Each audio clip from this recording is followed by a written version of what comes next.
2 p.m. We're going in to stand in line for 10 hours. I got my drink, I got my book, I'm wearing a hat just in case I see anybody I know I can hide from them. Go Rockies. All right, we're going in. Wish me luck. Nobody else in line. Nobody in line. Just me hanging out, watching TV for 12 hours or 10 hours. But we got my brother's spot here. We're gonna put that right there. 1 hour done. I'm still the only one in line. 5 o'clock, and I'm finally not alone. Woo! Not sitting by myself. Super Nintendo hype. Yeah. How many more hours do we have to go? Oh man. 7 more hours. 7 more. Like a hours. whole shift No, of it's work. Like 9. Wake up. Finally got some food. Yeah. Oh, so only one of broken. 3 people in line now. But I can. Ooh. Walking around Walmart, trying to stay awake. 9:50. 26 people in line, and they are sold out here. Telling people to go home. Tired. I'm over this. Let's go, please. We did it! From somebody out of an aisle. We got it! Oh, get me out of Walmart! Get me in my bed! After 10 hours, I got it! Woo woo! Woo woo! Is it worth it? I don't know yet, but I will let you know. Now I gotta go outside and find my car. Thanks, Megan, for getting us these. That's so nice of you to wait all day. I'm so excited for mine. That was our editor, Megan Valente. That was terrific. But and she's letting us hang on to these. How about that? Very carefully. Very carefully. Yeah, she's like, I'm watching you. But here it is, and then you Boy, can see she on went the through a lot back, for that. these are all the games that are loaded on it. Now, for anyone who remembers the one that Gary has, the Super Nintendo Classic, do you guys remember having to blow into the game, the game and put it in, and that would make it so that it didn't have lines? I don't know a remember lot of that. people remember that. Yes, you had to do that. Yeah. This doesn't actually have the slot, by the way. It has all the games preloaded on it. It's compact, and it's compact. Yes, it's you tiny. know, it's Fits tiny. in your palm so of your hand. anyway, these Nintendo things obviously went on sale at midnight, and lots of people lined up at lots of places, and Megan lined up at a Walmart, and there she goes. First in line for 5 hours or something. Something like that. That was awesome. Well, I'm glad you got food too. We'll take a break, and we'll be right back. The prep softball season came to an end today. Legend won the 5A state championship. Zoe LeCompte did damage on the mound and at the plate. 2-run single gave the Titans a 7-1 lead. Legend beat Fossil Ridge 9-3. It is the school's first state championship in any sport in history, and it's a cool moment for one of our employees. Morning show editor Megan Valente is an assistant coach on that team, so she is celebrating this afternoon as well. That's amazing. Congratulations. Yeah, that's cool. Very cool for Megan. All right, we'll see you guys back in a few minutes. Hey, this made us a little bit proud. One of our 9 News coworkers is a state champion. Morning editor Megan Valente is an assistant coach for Legend and watched her Titans beat Fossil Ridge in the 5A title game. Legend won 9-3. It is their first team state championship of any kind in school history. Strasburg and Mountain View won the other state titles, which we'll have much more of that on the prep rally tomorrow. But congratulations to Megan, of course. I know. Awesome. Good Big for you and that celebration. team. Apparently, I know she's watching, so I can razz her a little bit. Apparently, she's a better coach than player. She talked herself up big time for the summer softball league. Okay. Oh, no. That's not right, Erin. She's not here to defend herself. Only because she called to make sure we were running it. I feel like I can now call her out. That's awesome. Well, she's part of a winning team now. That's right. Congratulations, Megan, and the rest of the Legend Titans. Amazing. All right, we'll see you guys back here in a couple minutes. For the first time in 3 years, there's a new softball state champion in the 4A classification. Top seed Valor Christian, the winner of the past 3 titles, was upset in the quarterfinals, and that left the door wide open for 5 seed Pueblo Central and 11 seed Mountain View in the championship game. 1, 2, 3, 1, 2, 3, yes! Together on 3, 1, 2, 3, together! Mountain View would jump out to an early lead and then get to work on defense. Check out that snag from Izzy Griego. Great catch before completing the double play. Mountain View led 2-0 after the first. The Mountain Lions stayed hungry. Top of the fourth inning now. Senior Kaylee Barker will get this to drop, and that will bring in 2 more of her teammates. Mountain View goes up 6-0. Heading into the 7th, Pueblo Central still had a little bit of fight left. Kylie Espinoza will send this to right field, and that would score 2, but their comeback effort would fall short. Mountain View wins its first softball championship in school history by a final of 7-3. Legend taking on Fossil Ridge in the 5A softball state championship. This game was 1-0 until the 5th inning when the Titans scored 6 runs to blow the game wide open. Alyssa Nunn had bases clearing triple to make it 5-0, and it would end up being 7-0 as we went to the bottom half of the inning. That's when Fossil Ridge showed some life left with a 2-run homer off the bat of Mia Modelmog. That would make this score 7-3, but really that would be as close as the SaberCats would get, because this game really belonged to Legend. Later on, it's 9-3, and with Fossil Ridge down to its last out, Titans pitcher Bella Munford makes a nice catch on the bunt attempt. That would do it, and that would start the celebration. Legend is your 5A state championship. It's the school's first state championship in any school in sport history. For my last year, it means the world to make it here and to win it, because this is my last time wearing this uniform and I just wanted it so bad. It's just like a rush of like excitement, like your whole body just feels so warm and you're just like, you can't stop smiling. Like I won't be able to smile. I'll be smiling for like 2 weeks straight probably. The Strasburg Indians were fighting for their 4th 3A championship in 6 seasons as the Brush Beat Diggers were looking to take it away. Down 1-0 in the 4th, Dakota Stoyton hit a monster home run to give the game, or to tie the game up and give her team a big momentum swing heading into the following innings. The Indians would score 7 unanswered runs in the 7th inning for a daunting 9-1 lead, and that would include that hit from birthday girl Ashlyn Baca. The Beat Diggers would score 1 run before the end of the game in hopes of sparking some offense at the plate, but pitcher Alexis Rayburn pitched a lights-out 7th inning, and that would seal the 3A state championship for the Strasburg Indians. Words can't describe the feeling. It's a feeling that comes once in a lifetime, and it's just fantastic. Oh yeah, from the start of the season, I had faith in my team that we would make it here and be state champions. It means the world to me, and I honestly couldn't picture a better way of ending my season, especially as a senior. If you want more Preps action, head to our website. You'll find extended highlights and interviews from all of our games there. Go to 9news.com/HSS. And we were just talking about it in that sound bite, but we have to congratulate one of our own 9 News editors. She is also a state championship. Megan on the morning show is an assistant coach. So that's awesome. The legend. Oh, that's got to be fun. Yeah. Awesome. So cool. All right. Well, we'll be right back.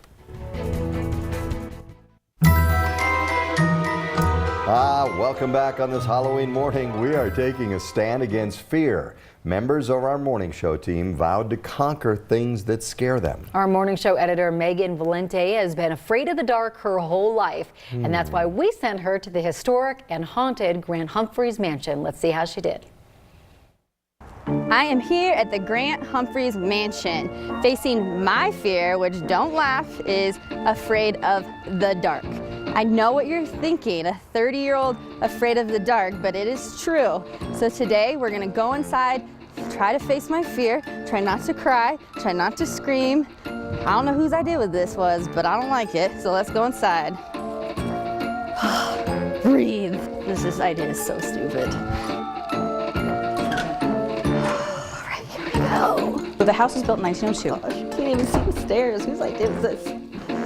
Little girl, don't push me down the stairs. It was built for the 3rd governor of Colorado, Governor James B. Grant. Here we go.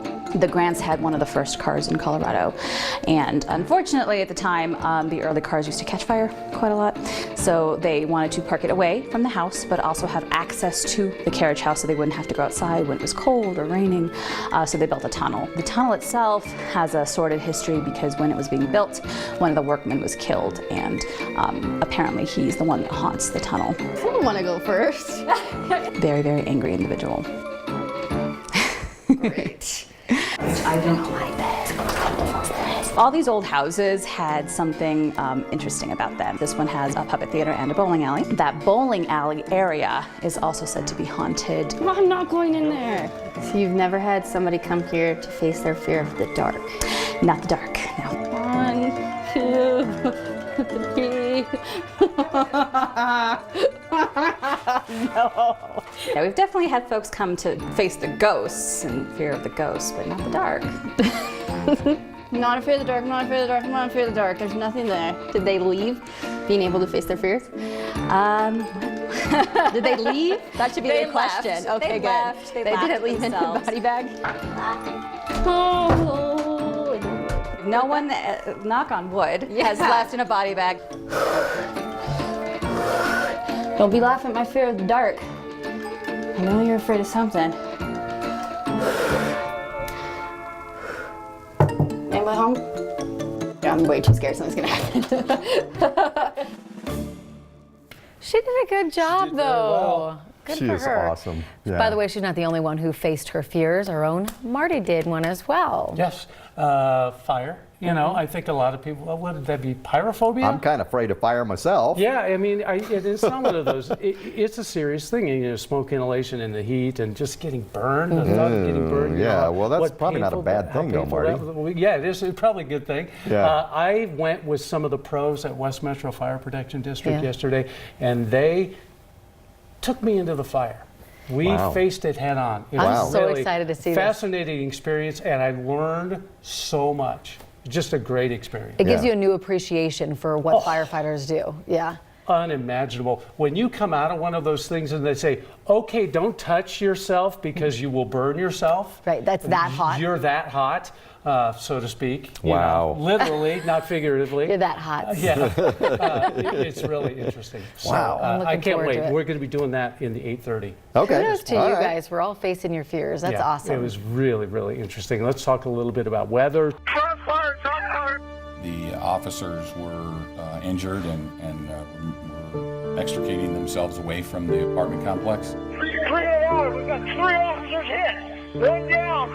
They all went down almost within seconds of each other. One of the deputies is Zach Parrish, and I just, you know, my heart just sunk even further. We are deeply saddened by the loss of Zachary. Very difficult today to go see Zach the last time. I just feel compelled to be here. I want to hear about him and I want to soak it in. It's okay. Just be happy, okay? He didn't flinch. He didn't back down. He didn't hesitate. He went there to help that guy. He was our brother, and you are now our sister, and here and forever. Not lose sight of why we're here and to serve people. And Zach was so passionate about that. I think his living legacy is that people will look at how he performed his duties as a deputy sheriff, and people will want to be like him.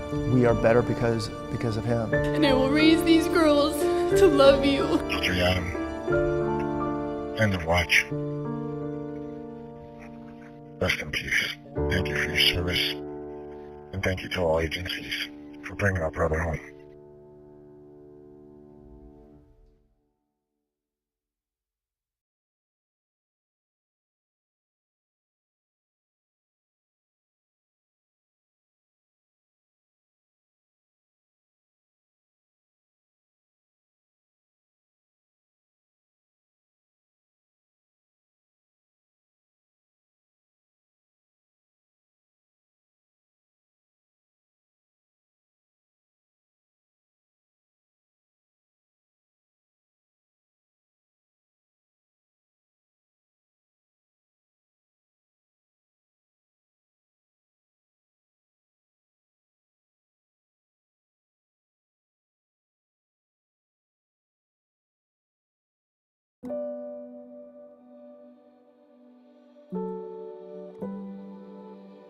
Deputy Gum, like many other officers or deputies, was responding, you know, to a call for service. And as a result of that, you know, that was the last call for service he responded to. There are so many officers out there getting killed, just trying to do their job. He is somebody who really enjoyed serving others. Well,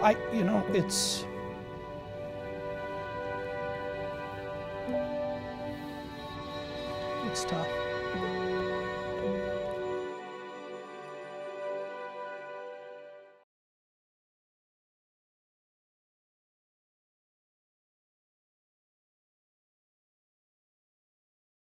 The community definitely lost a good deputy.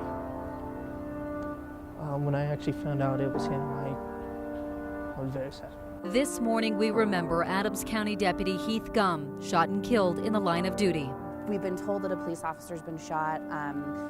It was about 7:30. The police presence was just crazy, going up and down the street. One person was caught as the search for 2 more continues. And once again, a community comes together to pay their respects to the men and women in blue. We just, laid Officer Parrish to rest. When is the violence going to end? A range of emotion. It's, you want to be brave and you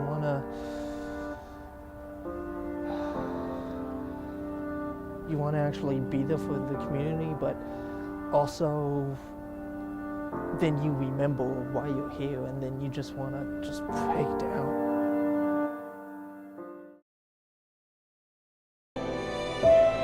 To lose such an incredible deputy to a senseless act is just unimaginable. They must put their pain aside.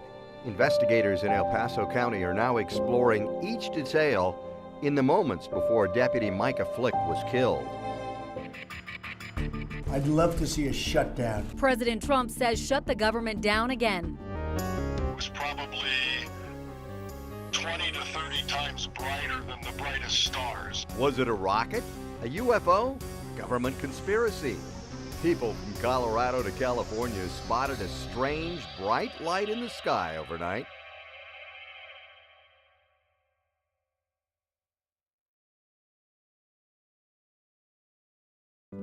Guys, thank you. It is Valentine's Day. Steve Stager and Taronda Thomas, our weekend morning show anchor team, decided to surprise a lucky viewer with a poem. They brought us along on their journey all morning long, and now we finally get to see the surprise for Betty. Hello, Betty. Surprise! Happy Valentine's Day. Oh, So we're from 9 News. I'm Taronda. I'm Steve. We have a poem for you. Are you ready? Beautiful flowers for the lady. And we have some heart-shaped cookies Sweets for for you. the sweet Betty. There you go. Okay, we wrote this poem. But it's Valentine's Day. Yes. Would you like to hear the poem we wrote for you? All right. Please be our 9 News Valentine, Betty Ryan. If you say no, we'd be crying. You're a great mom with good advice. You've seen a lot. You're 95. You're pretty awesome and raised a great family. And for that, we hope your Valentine's Day is happy. Happy Valentine's Day. Thank you. So beautiful, all dressed up, and now you can go out with your lovely roses. Oh, thank you very much for remembering me. Thank you. Betty. So cute. Isn't she I know. sweet? Yes. Yeah. I know. All right. She's like, it's not my birthday. It's Valentine's Day. We're No, gonna she's so celebrate sweet. Betty at 95 years old every know. single day. Well, we love Betty. And thanks to Steve and Taronda for doing that. Who So do you think cute. wrote that poem, by the way, Steve or Taronda? Taronda. Taronda. It was not, roses are red, but it was close. Oh, I liked it. Did you like it? Okay. I bet It was loved creative. it too. Happy Valentine's Day, Betty. Betty liked it. That's all that counts, right? We'll be right back. In case you missed it, here's how Colorado Olympians did on Wednesday. Michaela Schifrin is Colorado's Golden Girl again. She raced 0.39 seconds faster than her competitors in the giant slalom. Nick Baumgardner and Mick Deerdorf placed 4th and 5th in the snowboard cross, just missed the podium. And Alexa and Chris Knierim did not medal in pairs figure skating. Also, Team USA lost to Canada in women's hockey. Lakewood's Nicole Hensley did not play.